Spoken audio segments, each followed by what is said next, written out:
Hey everyone, it's Mama Does Nails and welcome back to my channel.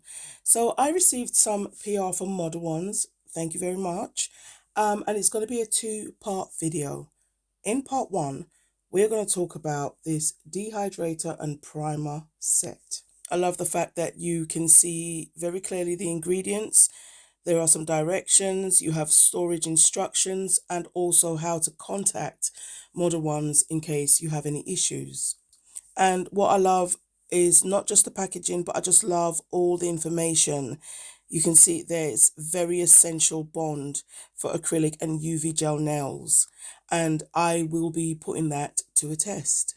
Now, I love the fact that these two products are packaged together because they are a combo. You use the dehydrator and then you go in with your primer. Now, one of the main things I wanted to highlight is the fact that the dehydrator and primer system is very, very fast drying. Now, once I put them on the nail, it's so weird. I did use my natural nail because you can actually literally feel it drying so quick. And, this helps with nail retention.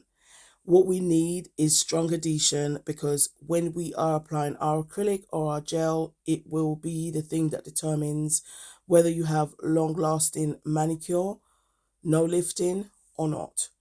So it's very, very important. I will leave a link for this product in the description. And if you catch me in part two, I will be unboxing and doing a design using Model One's amazing polygel kit. Thank you all so much for watching. I'm Mama Does Nails. Please catch me in the next one. But for now, I'm out. Bye, everyone.